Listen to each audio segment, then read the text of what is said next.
Hello, and welcome to Longhouse Council's Winter Soiree. I don't need to tell you that this year has been a challenge for all of us. As you take the time to reach out to your families and wish them the happiest holidays, it is our hope that you will share this fun program with them. So please, enjoy our program and let the holiday spirit fill your hearts. Enjoy.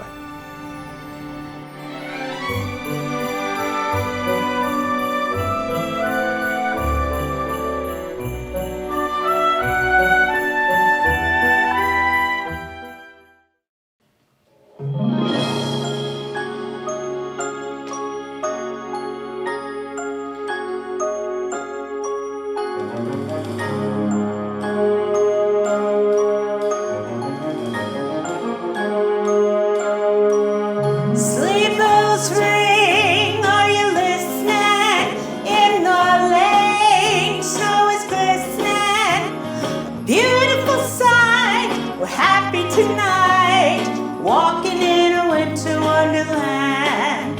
Gone away is a bluebird, here to stay is a new bird. He sings a love song as we go along, walking in a winter wonderland. In the meadow we can build a snowman and pretend that he is Parson Brown. He'll say, are you married? We'll say, no man, but you can do the job when you're in town. Later on, we'll conspire as we dream by the fire to face unafraid the plans that we've made, walking in a winter wonderland.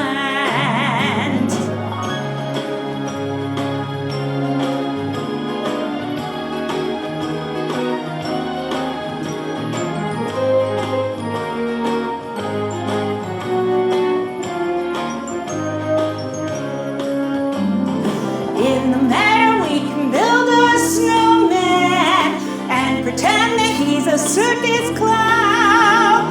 We'll have lots of fun with Mr. Snowman until the other kitties knock him down.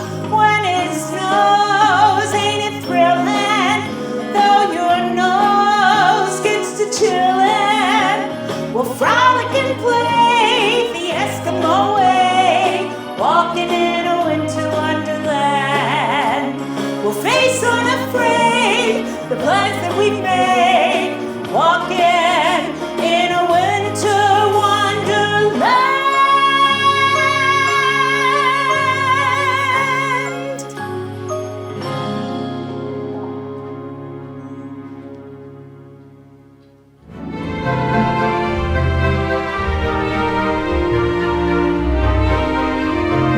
Good morning, Scouts and Scouters.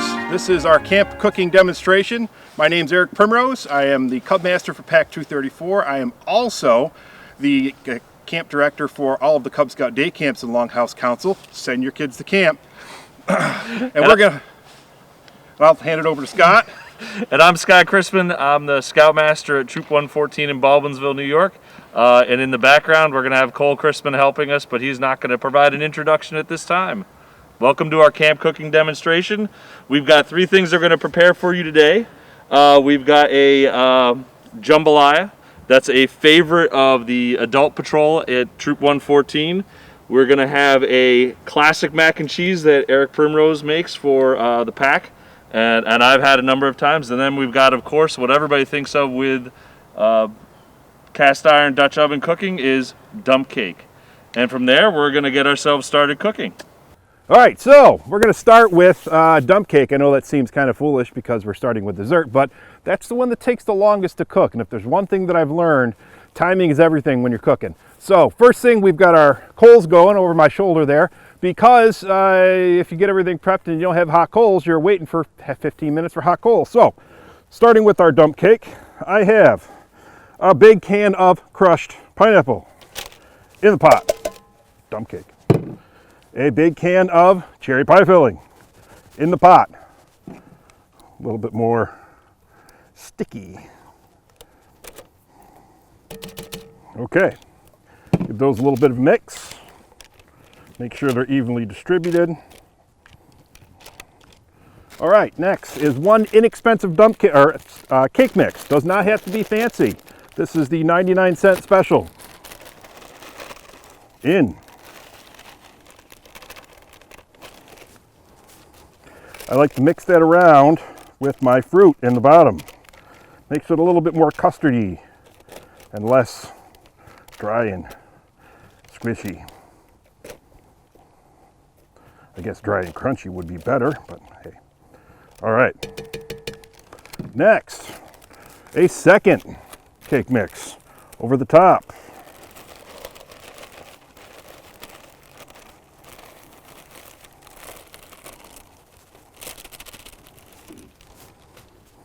Again, kind of evenly distribute that around the pan. Make sure you cover up all of your fruit. If you're not using these liners, go and get them. They're awesome. Makes for a lot less cleanup. Okay, next. Butter. Butter makes everything better, right? One whole stick of butter. And cut it into small pieces, just flats. Doesn't have to be cubed or anything fancy.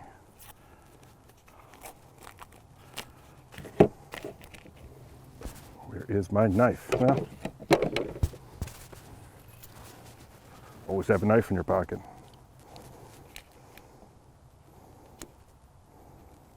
And then as you cut your butter up, evenly distribute it over the top of the pan, top of that second cake mix.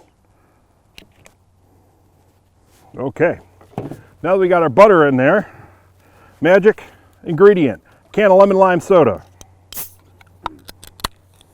I don't know what it is, but this is the difference between a good dump cake and a bad dump cake. And again, dump it right in on top.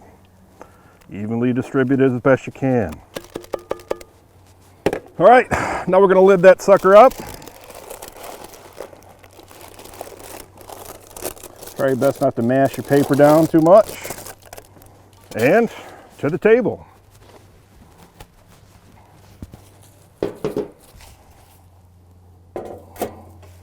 All right, so I usually do 8 to 10 briquettes underneath.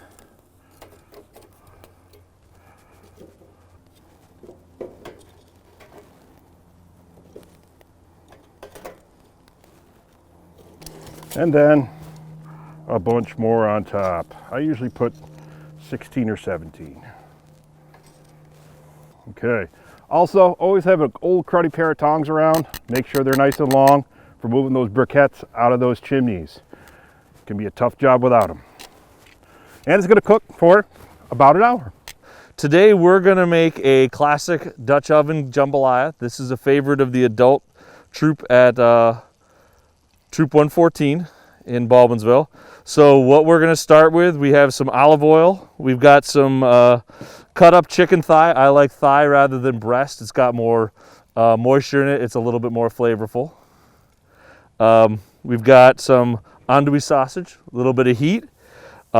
We've got our Trinity. We've got green pepper, onion, and celery in there. Some chicken broth.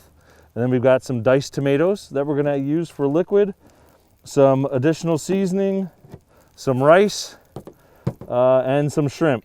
You can use whatever kind of meat you like. If you like it all chicken, you can do all chicken. You can do all sausage, you can do all shrimp. You can also easily make this vegetarian. Drop the chicken, go to a vegetarian andouille sausage. We do that often because we do have a vegetarian in our adult patrol, so that's what we do. So the first thing we did is we got some olive oil going in our Dutch oven. This is good and hot right now. You can hear it sizzling. So the first thing we're gonna start with, we're gonna take our chicken thigh, and you wanna get and our sausage, and we're gonna brown this out. Pour that in there.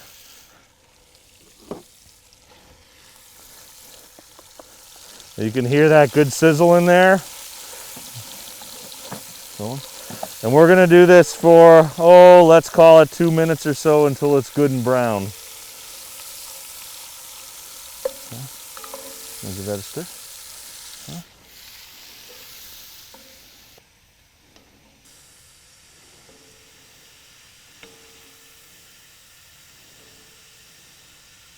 So we're just trying to make sure that this is not cooked completely through. You're really just trying to make sure your chicken's browned at this point. It's going to continue to cook. This dish overall maybe takes 40-45 minutes. So once that's good and browned, we're going to take our celery, green pepper, and onion, and we're going to pour that right in there. Now this is going to cook a bit longer. This is maybe 8 minutes total. You want to make sure your veggies are starting to get good and soft.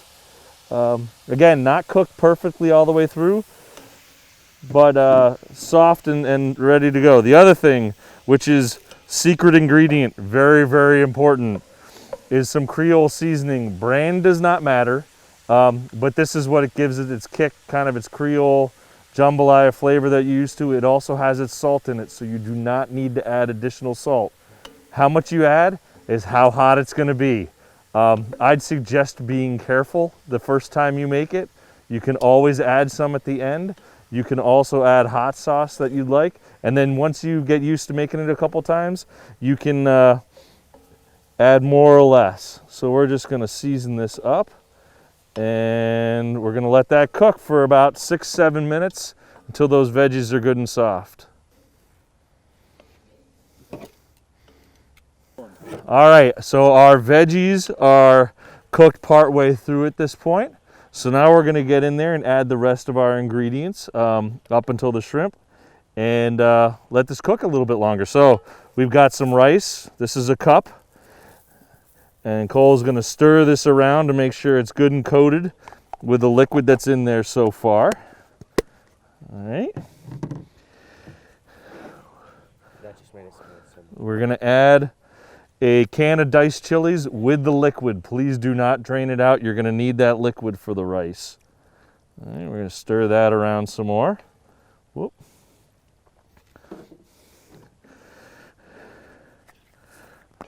We're going to add a little bit more seasoning. We've got some bay leaf, some thyme, and some garlic. You can smell that garlic coming off there pretty good. And then for our last little liquid, we're going to add 2 cups of chicken broth. I made this in advance.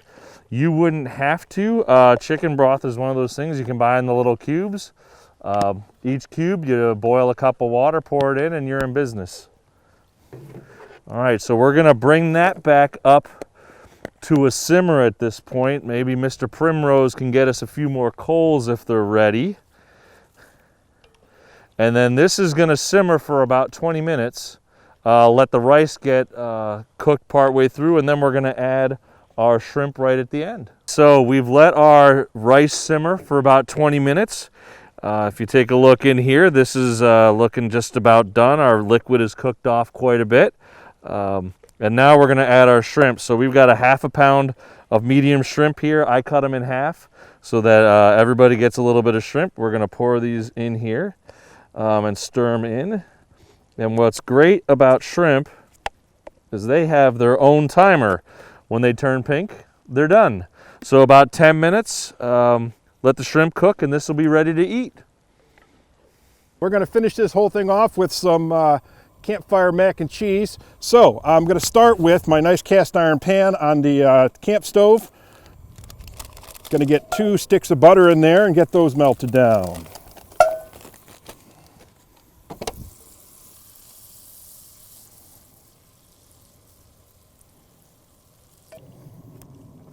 Next, I'm going to get some diced onions and peppers. Pro tip, always make sure you prep those before you go to camp and put them in your little containers. It's a lot easier than taking whole ones. It's about 1 medium white onion and 2 medium green bell peppers. Those are going to go in the pan, and we're going to sweat those down a little bit.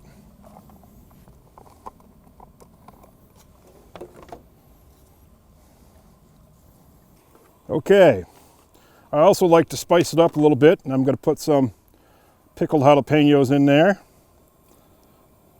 A little bit of this juice.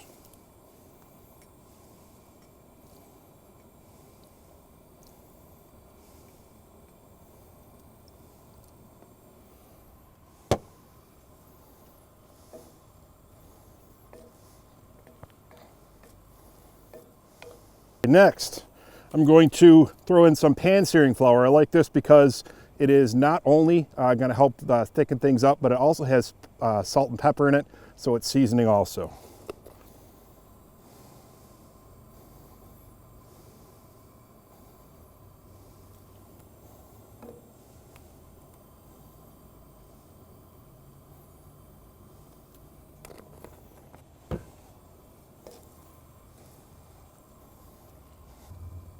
Put this in a little bit at a time, no more than maybe a quarter cup total. You don't want to put it all in and then not get lumps, that's bad. Key here is to get kind of a paste, which is gonna kind of act like a roux. I know it's not truly a roux because you wouldn't put your peppers and onions in your roux, but it gets the job done. What's important here is to get a little color on that. Not a ton, but get a little bit of brown in there. You're going to brown some of that butter that's in there. You want to turn your heat down a little bit once you've gotten things sizzling in there. Just keep that moving for 5 to 10 minutes. Don't let it burn. I like to make sure that the peppers and onions are really nice and soft. That does two things. It disguises them for scouts that, or adults that might be a little bit picky and not like peppers and onions. Also,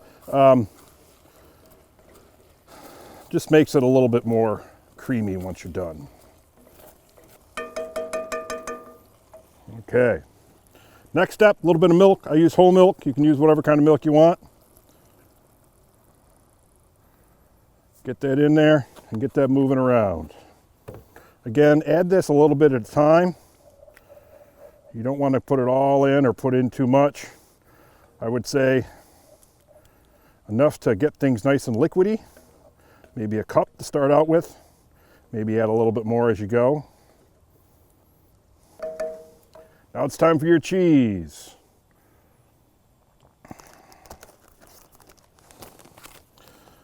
Eight-ounce bag of cheese, Cabot cheese, of course.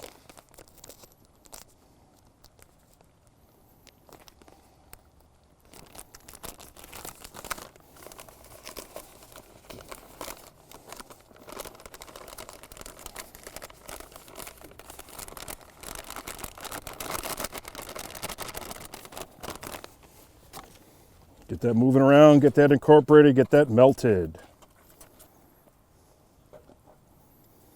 Once you get your cheese melted in, splash more milk, no more than maybe a quarter cup at this point, just to kind of loosen it up a little bit.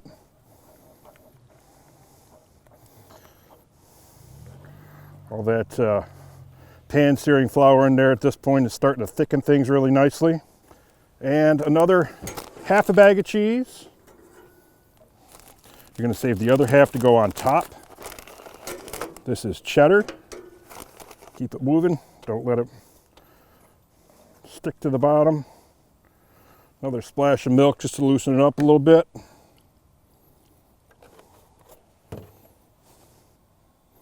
Okay, now another pro tip. Always pre-cook your noodles. Once you got them in the colander at home, put a little bit of oil on them. Mix it around so they don't stick together on you.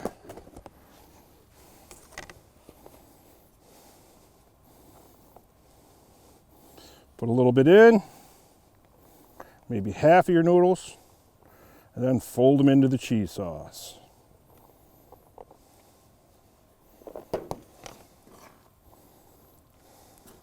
At this point, you're really going to want to turn your heat down very low so you don't burn. A little bit more pasta.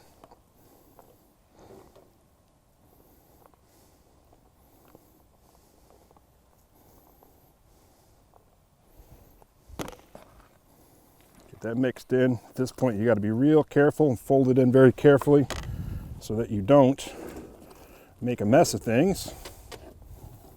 But you really want to make sure that those noodles are well coated. Okay, I'm going to kill my heat so that I don't burn. Sometimes you end up with extra noodles, sometimes you don't. And finish the whole thing by topping it off with some more cheddar cheese.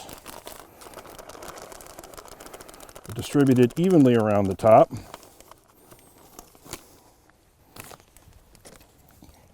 and some seasoned breadcrumbs.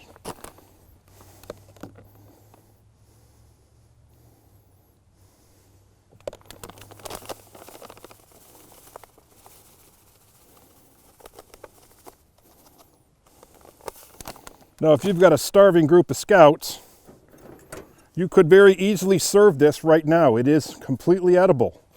It is completely food safe, but getting a little bit of heat on it, a little bit of charcoal heat on it, let it kind of percolate and marry, makes it even that much better. So, top on my pan here, move it over. I'm going to start by getting some coals underneath.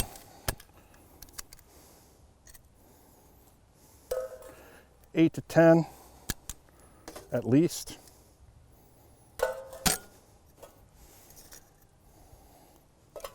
$15 to 18 briquettes on the top. Sometimes the briquettes will get a little smaller on you as they cook down. At that point, I would probably put more on top. And let that cook for about half an hour and get things all nice and bubbly and happy in there. It'll be even better. That's it. We hope you enjoyed our Dutch oven cooking demonstration today. You got an opportunity to see 3 different recipes. You got a jambalaya, a mac and cheese, and a Dutch oven dump cake. So in closing, I'd like to say keep it simple and make it fun, and have a wonderful holidays. We'll talk to y'all later.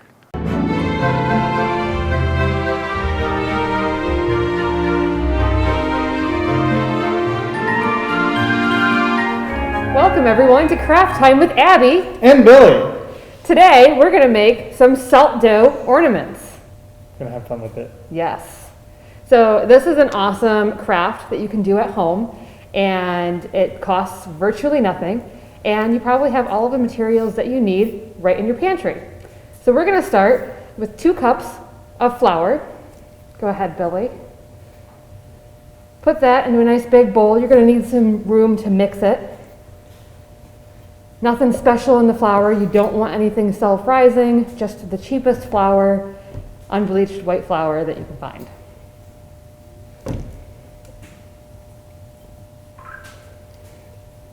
The next thing that we're going to add is 1 cup of salt. Again, cheap, plain salt, nothing special there.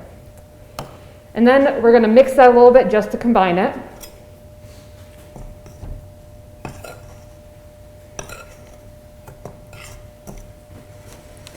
And then you want 3/4 to 1 cup of lukewarm water, just to make a little bit of a dough. And you're going to add this in a little bit at a time. You don't want it too soupy, or it's going to take forever to dry. You won't have a nice dough to make the cutouts. And you don't want it too crumbly, because then it'll just fall apart.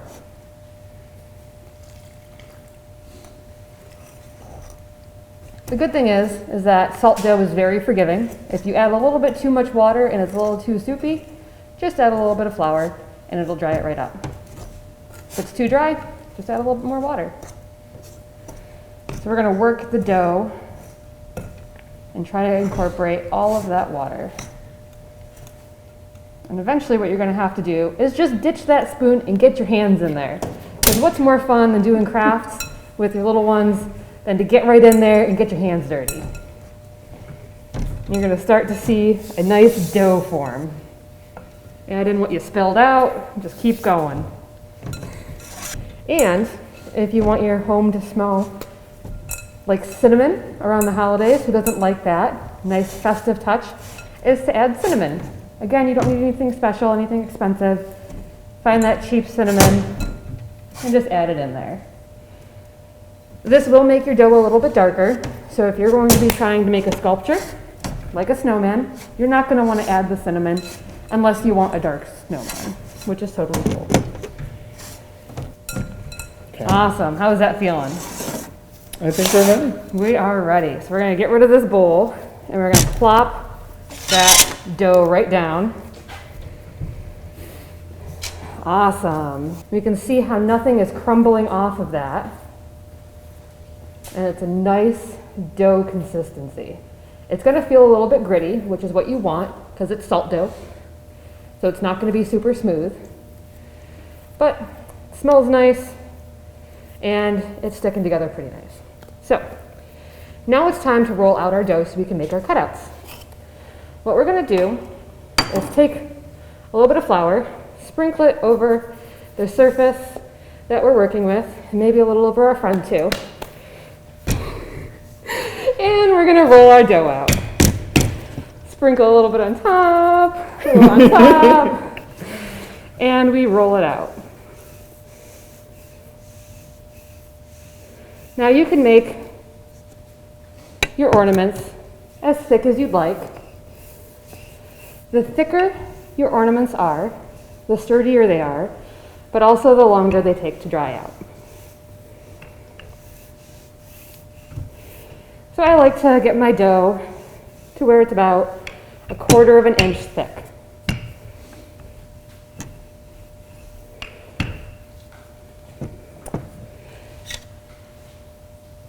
And then you can use whatever ornaments that you have. We happen to have a fleur-de-lis because we're scouts, and a loon because we love Sabatis. And you're loony. And I'm loony. All right, so go ahead. Press your ornaments in there. Maybe I'll grab a few more things. We've got a llama. Ooh, and Right? a snowman. And we've got a snowman. Just press them right in there. We have a candy cane. Yeah, grab a couple more. Perfect. Candy cane.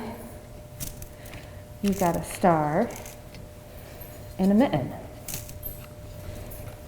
So just like you do with cookie cutouts, get your ornament out, be nice and gentle.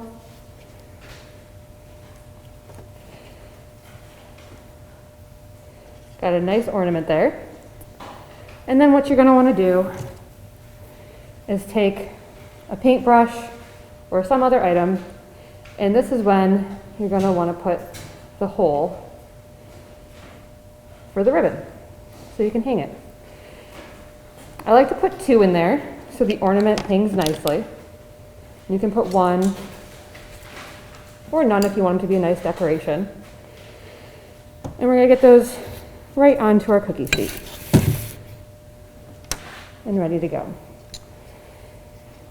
Now you can do more than just ornaments. You can also do sculptures. Sculptures take a lot longer to dry out because they're a lot thicker. But if you've got time and you're not looking to finish this in one day, you can let it dry in the oven for a few hours or just leave it in a cool or warm, dry place. Not cool. I was going to say, cool's Oh, going to warm. make it. I know, cool's going to take longer. But as long as it's dry, it will dry out over time. Air drying out on your counter is going to take about a week, depending on the thickness. Something else that's really fun to do is to do prints. And if you've got children at home, you can do baby footprints. I don't have a baby at home, so we did dogs.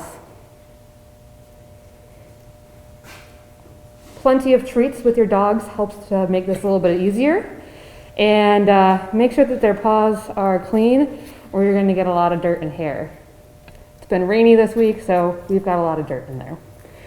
So we're going to get those going in the oven, and we'll be back in a little bit to decorate with you. All right, welcome back everyone. We are here with our salt dough, and we have baked these low and slow in the oven. They take about 2 to 3 hours in the oven on its lowest setting to dry out. You don't want to have your oven too hot or else they will puff up and they won't make nice ornaments. So low and slow, and they'll come out nice. So we're ready to decorate now. We've got plenty of paint. We've got some paint markers. We've got glitter. You can use glue and Anything paste your stuff heart on. desires. Yeah, throw some ribbon on there. However you want to decorate it, there is absolutely no wrong way, except Billy's way. No, there's absolutely no wrong way. Just have fun. Do whatever it is that you would like. So Billy's going to go ahead and start painting the ornaments, Billy. The ornaments. You're not painting me. totally painting you. We got a nice candy cane going on there.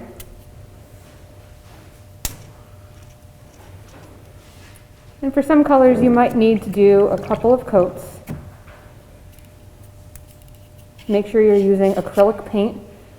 That's what's going to work best here. And I think what I'm going to do is paint this fleur-de-lis. I'm going to use a little bit of gold here because not all fleur-de-lis can be rose gold, which is clearly the best color. So these can be ornaments. You can use these as gift tags. Make your sculptures as decor around your house. Whatever it is that your heart desires. Salt dough is very versatile. It's clearly very entertaining for adults. Kids love it. Who doesn't love painting crafts? And friends. And friends. Once they're dry, then you can take a look at them, see if you'd like to add another coat. I generally recommend doing about 2 coats of a solid color, unless you're doing what Billy is doing, and just laying it on thick. That also is another technique that seems to work very well. Sometimes the white still needs another coat. Another option is using some glue and putting some nice glue on that ornament. Make sure you don't do too much around where the hole for your ribbon is, because you don't want to close that hole up. So now that we've got a nice layer on that, we're going to get our glitter out. Who doesn't love glitter? Everyone loves glitter. And we're just going to dump it on there because glitter. And then you can tap off the excess. And you've got a wonderful glittery snowman for your tree. It's all festive, Festive. like you are. All right. So once those dry, then it's time to put the ribbon in. Just thread your ribbon through the holes, tie a little knot, and you're ready to go. We hope you've enjoyed craft time with Abby. And Billy. Happy holidays, everyone.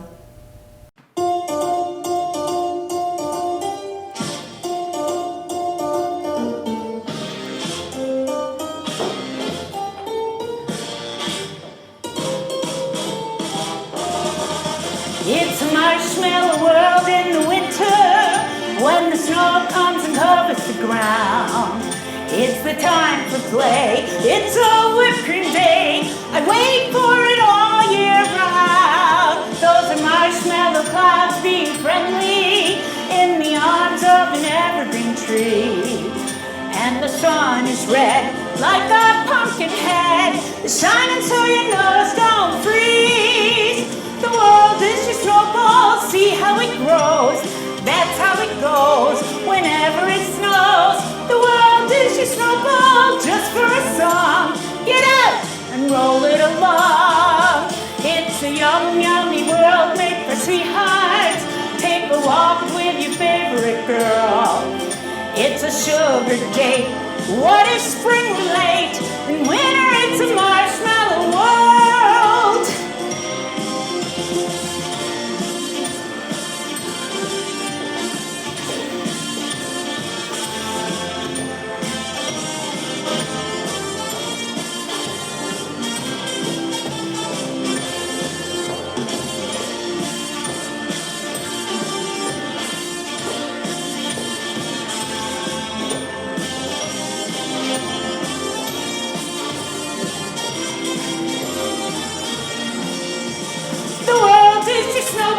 See how it grows, that's how it goes whenever it snows. The world is your snowball just for a song. Get out and roll it along. It's a yum, yummy world made for sweethearts. Take a walk with your favorite girl. It's a sugar date. What if spring were late? In winter, it's a marshmallow world. In winter, it's a marshmallow world. In winter, it's a marshmallow world.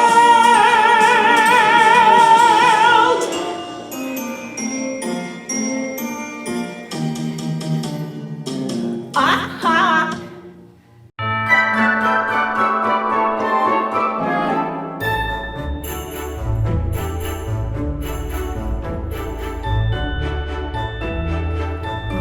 How you doing?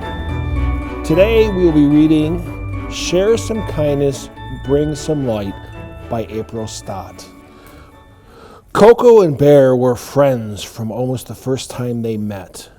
They were very different. Bear was big, Coco was small. Bear was shy, Coco was brave. But they were exactly alike in the most important way. I like that you're kind, said Coco. That's my favorite thing about you too, said Bear. I also like that you're such a good dancer, said Coco. I wish the animals knew all the good things that you know about me, sighed Bear. They don't? asked Coco.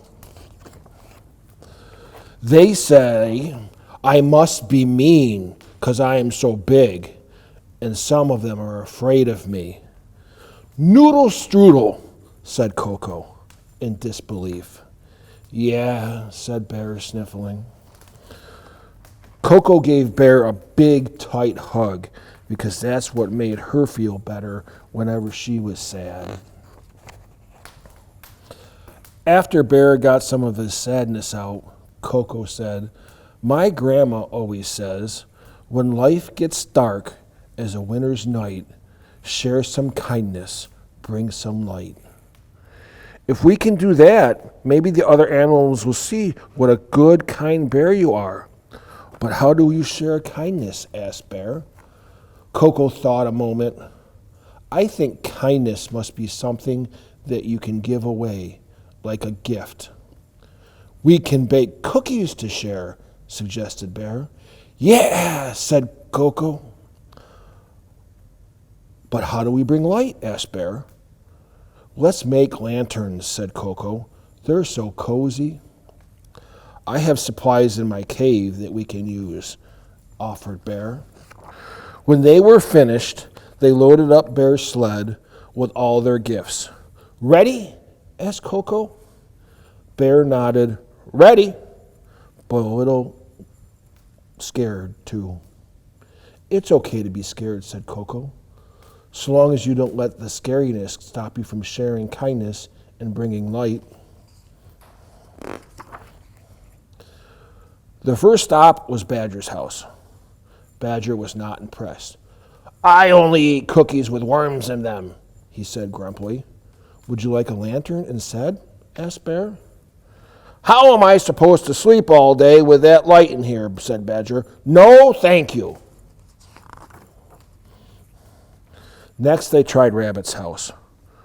Why would you bring me gifts? asked Rabbit.